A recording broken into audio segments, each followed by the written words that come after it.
श्यामा ठाकुर जी, हमारे social media platform पे आपका हार्दिक अभिनंदन है। और आप शिलाई महिला मोर्चा के अध्यक्षा हैं, तो इसलिए हम आपसे पहला सवाल पूछना चाहते हैं कि राजनीति में आने का आपका क्या ख्याल है? नमस्कार जी, मैं श्यामा ठाकुर। सबसे बड़ी बात अगर मैं आपको सच कहूँ तो राजनीति में मुझे बिल्कुल भी इंटरेस्ट नहीं था, लेकिन जैसे मैं राजनीति के संपर्क में आई तो मुझे जो है वो जन सेवा के लिए, लोगों की सेवा के लिए मैं इसमें आई कि मैं आम लोगों की जो है वो जितना हो सकता है उतनी सेवा करूँगी। राजनीति में आने से लोगों की ज़्यादा सेवा कर पा रहे हैं या किसी दूसरे क्षेत्र में आप कर पाते हैं? आप क्या सोचते हैं इस बारे? वैसे तो सेवा के लिए कोई भी क्षेत्र आप चुन लो, कोई भी क्षेत्र बुरा नहीं है, लेकिन राजनीति में आकर आपको एक ऐसा प्लेटफॉर्म मिल जाता है जहां आप जो है वो लोगों की सेवा कर सकते हैं, लोगों के साथ संपर्क में आ सकते हैं और लोगों की सेवा कर सकते हैं। आपका राजनीति का शुरुआती सफ़र कितना मुश्किल भरा रहा? अगर मैं सच कहूँ तो शुरू में बहुत ही मुश्किल रहा, क्योंकि मुझे राजनीति के बारे में जो है वो उस वक्त ज़्यादा जानकारी नहीं थी। मैं तब तक राजनीति से बिल्कुल भी जुड़ी हुई नहीं थी, लेकिन धीरे धीरे जो है वो मैंने जाना, सीखा और फिर जो है वो धीरे धीरे सब कुछ ठीक लगने लगा। आपने पार्टी के अंदर एक अध्यक्ष पद का जो पद है वो हासिल किया है। इस अध्यक्ष पद तक पहुंचने के लिए आपको किन किन मुश्किलों का सामना करना पड़ा? ज़्यादा तो नहीं, वैसे अध्यक्ष पद के लिए तो मुझे ज़्यादा जद्दोजहद नहीं करनी पड़ी, क्योंकि उस वक्त जो है वो मुझे ज़्यादा इंटरेस्ट भी नहीं था इसमें। तो कुछ लोग हैं जो मेरे पास आए और उन्होंने कहा कि आप जो है वो इसमें आइए, और फिर मुझे जो है वो अध्यक्ष बना दिया गया। उस वक्त ऐसा था कि यहाँ जैसे पानी की समस्याएं जो है वो चली हुई थी, तो उसके लिए हम लोगों ने लड़ाई लड़ी थी। शायद उस वजह से हो पार्टी को लगा हो कि ये अच्छा काम कर सकते हैं, तो मुझे जो है वो आसानी से ये सब चीज़ें मिल गई थी। वर्तमान समय में विधानसभा चुनाव नज़दीक है जी, ऐसे में महिला मोर्चा शिलाई की रणनीति क्या है? महिला मोर्चा हर क्षेत्र में जो है वो डटकर खड़ा है। प्रधानमंत्री मोदी जी ने और जयराम ठाकुर की आम नीतियां जितनी भी हैं वो हम जो है वो आम जन तक पहुंचा रहे हैं, और आम लोगों को हर एक चीज़ जो है वो बारीकियों से समझा रहे हैं कि ये जो सरकार है वो आम लोगों के लिए कितनी फ़ायदेमंद है। आम लोगों के फ़ायदे के लिए जो है वो इन्होंने कितनी सारे ऐसे कार्यक्रम बनाए हुए हैं जिससे जो है वो सीधा महिलाओं को और दूसरे लोगों को फ़ायदा हो रहा है। केंद्र सरकार ने हाल ही में गिरिपार क्षेत्र को जनजातीय क्षेत्र का दर्जा दिया है। क्या आगामी विधानसभा चुनाव में इसका बेनिफिट आपको मिलेगा? जी बिल्कुल मिलेगा। सबसे पहले तो मैं क्षेत्रवासियों को जनजातीय दर्जा मिलने पर हार्दिक बधाई देती हूँ, और दूसरा जो है वो इसका जो लाभ है वो बिल्कुल मिलेगा, क्योंकि 50 सालों से जो है वो ये एक मामला लंबित पड़ा हुआ था। ये सरकार की इच्छा शक्ति से जो है वो सरकार ने इसे किया है, और आम लोगों को जो है वो इलाके के सभी लोगों को इसका भरपूर फ़ायदा मिलेगा और सरकार को भी इसका लाभ होगा। आप महिला मोर्चा की अध्यक्षा हैं, सरकार की जो नीतियां हैं महिलाओं तक कितनी पहुंच रही है? ये जो सरकार की जो नीतियां हैं वो हर महिला तक पहुंच रही है। हर महिला को इसका बेनिफिट मिला हुआ है, प्रत्येक महिला को इसका हर एक नीति का जो है वो लाभ मिला हुआ है। और अगर कहीं कोई महिला वंचित रह गई होगी तो हम लोग जो है वो पार्टी का हर एक कार्यकर्ता जन सेवा के लिए इसमें जुड़ा हुआ है, आम लोगों तक जो है वो इन नीतियों को लेके जा रहे हैं, और अगर कोई वंचित रहा होगा तो उन लोगों तक भी जो है वो हम इसे पहुंचाएंगे। ऐसी 3 कोई नीतियां आप बताइए जो आपकी सरकार ने की हो और महिला के पास जन जन तक पहुंची हो। आप सबसे बड़ी तो है, आप उज्ज्वला योजना ले लीजिए। उज्ज्वला योजना में जो है वो सरकार ने गृहिणियों को जो है वो मुफ्त जो सुविधा जो है वो सिलेंडर की दी हुई है, और ये लगभग 10 करोड़ से ऊपर महिलाओं के लिए जो है वो इसके तहत सिलेंडर मिले हुए हैं। और इसी तर्ज पर जो महिलाएं यहाँ पे वंचित रह गई थी, जयराम सरकार ने जो है वो इससे 2 कदम आगे बढ़कर उन महिलाओं के लिए भी दरवाजे खोले और उन महिलाओं के लिए भी जो है वो मुफ्त सिलेंडर उपलब्ध करवाए, जिससे कि जो हमारा हिमाचल प्रदेश है वो धुआं रहित पहला प्रदेश बन गया है। विपक्ष का एक बड़ा आरोप लगता है कि सरकार ने जो आपकी वर्तमान सरकार है, प्रदेश में सत्ता में है, जो उज्ज्वला योजना है वो लाई जरूर, लेकिन उसके बाद एक बार फ्री देने के बाद सिलेंडर, लोगों के पास दोबारा सिलेंडर भरने के लिए पैसे नहीं है। तो जो विपक्ष है वो आरोप लगा रहा है कि ये जो उज्ज्वला योजना है ये एकदम खोखला दावा साबित हुई है। इस विषय में आप क्या कहेंगे? जो विपक्ष है उनका तो काम ही ये है, ये आम लोगों से पूछिए, उन गृहिणियों से पूछिए जो धुएं से परेशान होकर जो है वो, जिनको कई बीमारियों का सामना भी करना पड़ रहा था, कि उन्हें कितना फ़ायदा हुआ है। सरकार ने इसके साथ हिमाचल सरकार ने इसके साथ साथ जो है वो महिलाओं को एक और सुविधा दी है कि साल में जो है वो उनके 3 सिलेंडर मुफ्त भरे जाएंगे। और कोरोना काल में ये अलग बात है कि चलो जो थोड़ा बहुत मूल्य वृद्धि है वो हुई है, लेकिन इसके साथ साथ जो है वो सरकार ने और सारी सुविधाएं भी मुहैया करवाई है। और जो कांग्रेस हैं इनको सिर्फ राजनीति करनी है, आम लोगों से जुड़ी हुई जो है वो इन्होंने एक भी पहले ऐसी कोई नीति नहीं बनाई जिसका कि सीधा लाभ आम लोगों तक पहुँचे। प्रदेश सरकार के अंदर आपके जो विधानसभा शिलाई के नेता है वो बड़े दिग्गज माने जाते हैं, जयराम जी के भी बड़े करीबी माने जाते हैं।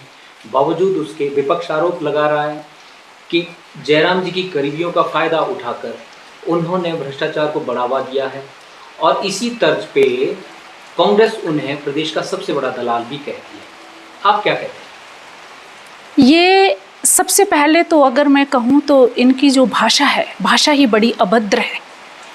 मैं इस बात का कंडेम करती हूँ कि ऐसी भाषा का जो है वो किसी भी व्यक्ति के प्रति सभ्य समाज में प्रयोग नहीं होना चाहिए। ऐसा नहीं है। हमारे जो नेता हैं माननीय बलदेव तोमर जी, इन्होंने जन सेवा के लिए बढ़ चढ़कर भाग लिया है। यहाँ शिलाई के विकास के लिए हर एक संभव कार्य किया है। विकास की एक ऐसी गंगा यहाँ बहाई है कि जो है वो यहाँ हर एक ऑफिस यहाँ खोल दिया है। आप ये बताइए मुझे कि 70 सालों में जो है वो, अगर कांग्रेस ये कहती है तो कांग्रेस ने कितना विकास किया है। और ये तो सिर्फ एक मुद्दे बनाने की बात है या सिर्फ आरोप लगाने की बात है कि इन्होंने भ्रष्टाचार किया है, ऐसा कुछ नहीं है। इन्होंने बहुत ये जन सेवा के लिए आए हुए हैं और लोगों की जो है वो इन्होंने दिल से सेवा की हुई है। शिलाई विधानसभा क्षेत्र में शिक्षा और रोजगार की नज़र से देखें तो क्षेत्र में कितना विकास हुआ? काफ़ी विकास हुआ है। आप देखिए कि हमारा जो NH 707 है ये बन रहा है, इसमें भी कितने लोगों को रोज़गार मिला हुआ है। आप फ्लैगमैन देख लिए, वो भी यहाँ के लगे हुए हैं, और भी कई सारी चीज़ें हैं। आप IPH में देख लीजिए, मल्टीटास्क वर्कर्स हैं, और जो है वो कई सारी भर्तियाँ खुली हुई हैं। PWD में भी जो है वो इसी तरह कई सारी भर्तियाँ हुई है। तो ऐसा नहीं है। रोजगार के और शिक्षा के क्षेत्र में आप देखें तो आपस्तौन में जो है वो कॉलेज खुल गया है, कई सारे नए स्कूल खुल गए हैं। तो हर एक क्षेत्र में विकास हुआ है, और इसी तरह जो है वो शिक्षा और रोजगार के क्षेत्र में भी काफ़ी उन्नति और विकास हुआ है। विपक्ष एक आरोप लगाता है कि स्कूलों में टीचर नहीं है, गवर्नमेंट ऑफिस में स्टाफ नहीं है, तो किस चीज़ का विकास जो है ना प्रदेश सरकार कर रही है? ऐसा नहीं है, ये खोखले आरोप हैं विपक्ष के। सभी जगह स्टाफ है। हाँ, हो सकता है कि कहीं कहीं जो है वो इस चीज़ की कमी हो, फिर भी सरकार जो है वो भरसक प्रयास कर रही है कि यहाँ पर बच्चों को जो है वो गुणवत्तापूर्वक शिक्षा दी जाए और यहाँ पर जो कमियाँ हैं उनको भी दुरुस्त किया जाए। विधानसभा शिलाई के अंदर लगातार भ्रष्टाचार के मामले आते रहे हैं और वर्तमान में कई प्रधान सस्पेंड भी हुए हैं। विपक्ष आरोप लगाता है कि भारतीय जनता पार्टी के राज में शिलाई विधानसभा के अंदर भ्रष्टाचार बढ़ा है। इस पे आप क्या कहें? देखिए, ऐसा नहीं है। भ्रष्टाचार के जो आरोप हैं वो तो कांग्रेस के काल में भी लगे हुए हैं। इसी तरह जो है वो बहुत कई सारे प्रधान ऐसे हैं जो उनके कार्यकाल में भी जो सस्पेंड हुए हैं। ये बात बिल्कुल सरासर झूठ है। और अगर आप पंचायत प्रधान की बात लें तो वो उनका अपने लेवल पे हैं, वो अपने लेवल पे जो काम करते हैं, और जब कहीं ऐसा मामला सामने आया है तो सरकार ने उस पर जो है वो कार्य भी किया है। एक आरोप और बड़ा लगता है भाजपा के कार्यकर्ताओं पे या फिर भाजपा के नेताओं पे कि आप लोगों ने आम लोगों की आवाज़ को अनसुना किया है, इग्नोर किया है। आप लोग जो है ना वो आम आदमियों के फ़ोन नहीं उठाते हैं, उनसे बातचीत नहीं करते हैं। इस विषय में आप क्या कहेंगे? क्या ये धरा पर सच में ही ऐसा है या फिर ये विपक्ष का मात्र एक आरोप है? ये विपक्ष का एकमात्र आरोप है, ऐसा नहीं है। अगर आम आदमी की आवाज़ को नहीं सुनते तो इतना विकास नहीं करते। और आपको पता है कि 55 साल से लंबित जो हमारा मुद्दा पड़ा हुआ था उसको भी जो है वो भाजपा सरकार ने पूरा किया है। अगर कांग्रेस सरकार चाहती तो वो भी पूरा कर सकती थी, लेकिन कांग्रेस के अंदर ना तो इसको काम करने की इच्छा थी और ना ही उन्होंने कभी इस काम को करना चाहा। आम आदमी की आवाज़ को भारतीय जनता पार्टी ने दिल्ली तक पहुंचाया है और वहां से जो है वो इस मुद्दे को भी सॉल्व करके दिया है। तो इसे कहते हैं आम आदमी के लिए काम करना। शिलाई विधानसभा क्षेत्र में विकास को आगे बढ़ाने के लिए महिला मोर्चा के पास कौन सा रोड मैप है? महिला मोर्चा के पास बहुत सारे रोड मैप्स हैं, इतने सारे काम हुए हैं, इतने सारे जो हैं वो विकास के कार्य यहाँ हुए हैं। महिलाओं से जुड़ी हुई कई सारी ऐसी योजनाएं हैं जिनका सीधा लाभ जो है वो महिलाओं को मिला हुआ है। अगर मैं आपको एक बात कहूँ, हमारे भारतवर्ष में 70 सालों से कांग्रेस की सरकार रही है, लेकिन स्वच्छता की ओर अगर ध्यान दिया है, महिलाओं के मान सम्मान की ओर अगर ध्यान दिया है तो वो भाजपा सरकार है, जिन्होंने कि शौचालय भी अब बनाए हैं। शौचालय बनाने का काम, नहीं तो महिलाएं जो है वो आप सबको पता है कि लोटा लेके बाहर जाती थी। महिलाओं के मान सम्मान जितना भाजपा सरकार में होता है उतना कहीं नहीं होता है। तो ये छोटी चीज़ों का जो ध्यान है वो भी भारतीय जनता पार्टी ने रखा है और महिलाओं के मान सम्मान के लिए जो है वो शौचालय बना कर दिए हैं। ऐसी महिला मोर्चा कह रहा है कि भारतीय जनता पार्टी का सहयोग नहीं करना है, उन्होंने उनके साथ छलावा किया है। तो ऐसे में आप ऐसी मोर्चा को कैसे अपने कब्जे में लेंगे या फिर कैसे उनको जो है ना प्रदेश सरकार की जो उपलब्धियां हैं वो भुनाएंगे? देखिए, अगर मैं आपको सच कहूं तो हमारे जो मोर्चा में हैं वो ऐसी बहनें जुड़ी हुई हैं। अभी तक वो हम लोगों के साथ कंधा से कंधे मिलाकर जो है वो काम कर रही है। ऐसी कोई शिकायत हमारे पास नहीं आई है। ये जो है वो अगर ऐसा होता भी है तो हम लोग जो है वो उनके पास जाकर, हर एक महिला के पास जाकर उन्हें समझाएंगे और उन्हें बताएंगे कि इस चीज़ का आपको भी कोई नुकसान नहीं है, आपका भी इसमें फ़ायदा ही फ़ायदा है। और सरकार की जो नीतियां हैं महिलाओं के प्रति, जो कार्य किए हुए हैं, उनको भी जो है वो हम उन तक पहुंचाएंगे और उन्हें समझाने का भरसक प्रयास करेंगे। हमें पूरी उम्मीद है कि हमारी जो ऐसी बहनें हैं वो हमारे साथ खड़ी रहेगी। पर क्षेत्र को जो है जनजातीय दर्जा मिला है, इसमें जो भ्रांतियां फैलाई जा रही है, इसको लेकर आप क्या कहेंगे? ये जो इसमें भ्रांतियां फैलाई जा रही है ये खोखली अफवाहें हैं, सिर्फ झूठ हैं। इसमें ऐसा कुछ नहीं है। इसमें जो है वो जितने भी इसमें खश और कनेत हैं सब लोगों को जो है वो एसटी में लिया गया है। इसमें हमारे जो एससी भाई हैं वो सिर्फ बाहर हैं, वो भी अपनी इच्छा से। सरकार ने किसी के साथ कोई भेदभाव नहीं किया है।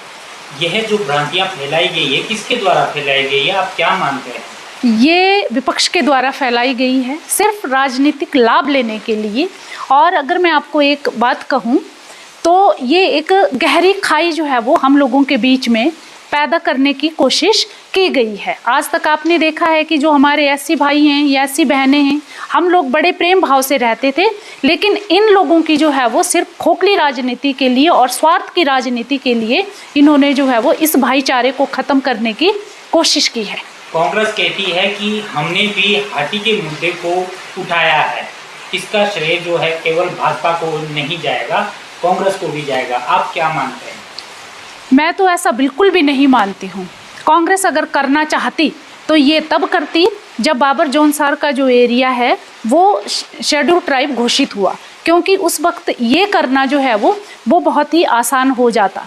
लेकिन आज की डेट में मैं मानती हूँ कि ये जो काम है ये भारतीय जनता पार्टी ने किया है और सरकार की इच्छा शक्ति से ये हुआ है। कांग्रेस सरकार ने कभी ये कोशिश नहीं की। केंद्र में जो है वो कांग्रेस की सरकार थी, हिमाचल प्रदेश में जो है वो मुख्यमंत्री वो कांग्रेस के थे, लेकिन कांग्रेस ने कभी ऐसी इच्छा ही नहीं की है कि हमें जो है वो इस काम को पूरा करना है। तो मैं ऐसा इनको बिल्कुल भी श्रेय नहीं देना चाहती हूँ और इन्होंने बिल्कुल भी ऐसा कुछ पहले से इनकी ना इच्छा थी और ना इन्होंने इसको पूरा करने के लिए कोई काम किया। कांग्रेस एक आरोप आप पे लगाती है कि बीजेपी के एजेंडे में बीजेपी के केंद्रीय नेताओं ने, बीजेपी के स्टेट के नेताओं ने जनजातीय क्षेत्र को लेके घोषणाएं की थी, बावजूद उसके उन्होंने बड़ी देर कर दी और अभी जब चुनाव का माहौल नज़दीक है तो ये घोषणा करके केवल चुनाव में बटोरना चाहती है भाजपा? ऐसा नहीं है, ये सिर्फ आरोप हैं। आप सब जानते हैं कि कोई भी जब चीज़ होनी होती है तो उसके लिए डॉक्यूमेंट्स जो है वो तैयार करने होते हैं। जो वहाँ से जो क्वेरीज आई उन सब पहले डॉक्यूमेंट भी पूरे नहीं थे, दस्तावेज जो पूरे करने होते हैं वो रिक्वायरमेंट जो है वो बाद में पूरी हुई है। और जैसे ही वो कागज़ सारे पूरे हो गए, वो रिक्वायरमेंट पूरी हो गई, उसके बाद सरकार ने तनिक भी देर नहीं की है, क्योंकि आप सब जानते हैं कि उन सब चीज़ों का पूरा करना, उन क्वेरीज का पूरा करना बहुत ज़रूरी होता है। वर्तमान समय में भारतीय जनता पार्टी या भारतीय जनता महिला मोर्चा शिलाई विधानसभा के अंदर किस तरह की रणनीति से चुनाव प्रचार को शुरू करेंगे? यहाँ पर जो है वो हम लोग डोर टू डोर जाएंगे, आम लोगों को, हर एक लोग तक जो है वो सरकार की नीतियों को लेके जाएंगे, लोगों को समझाएंगे कि हाल ही में जो है वो ये एसटी का दर्जा जो इस एरिया को मिला है, इसके लाभ क्या क्या हैं और किस तरह जो है वो हम लोग इससे लाभान्वित होने वाले हैं। वैसे तो सरकार ने यहाँ विकास की कोई कसर नहीं छोड़ी है, यहाँ पे भरपूर जो है वो विकास किया है, लेकिन ये हाल ही में जो मुद्दा हमारा जो सॉल्व किया है, इससे बड़ा जो है वो और कोई काम नहीं हो सकता है। इससे हमारी आने वाली पुश्तें भी वो भी सुधर जाएगी। तो हम लोगों तक ये जो है वो हर एक चीज़ लेके जाएंगे, लोगों को समझाएंगे, लोगों को बताएंगे। और दूसरी सबसे बड़ी जो बात है, दूसरी बड़ी बात है राष्ट्र रक्षा की बात। राष्ट्र की रक्षा के लिए जो है वो राष्ट्रवाद के लिए भारतीय जनता पार्टी का आना बहुत ज़रूरी है। कांग्रेस महिला मोर्चा को आप क्या संदेश देना चाहेंगे? कांग्रेस महिला मोर्चा को मैं क्या संदेश देना चाहती हूँ, मैं तो उन्हें कहना चाहती हूँ कि आप लोग भी जो है वो ये हाल ही में जो एसटी का जो दर्जा मिला है, आप लोगों को भी जो है वो इसके लिए हम लोगों का सहयोग करना चाहिए। आप लोगों को भी जो है वो ये सोचना चाहिए कि इसमें हमारा भी फायदा है, सिर्फ राजनीति नहीं करनी चाहिए। अच्छा, ठीक है। आपको क्या ये नहीं लगता कि जनजातीय क्षेत्र का दर्जा मिलने से अच्छा होता कि बीमार अस्पताल की हालत सुधारी जाए? ये बात भी ठीक है, लेकिन जो है वो अस्पतालों की हालत भी इतनी बुरी नहीं है, सब कुछ ठीक है। और अगर कोई कमी रही होगी, उस कमी को भी हम लोग जो है वो पूरा करेंगे।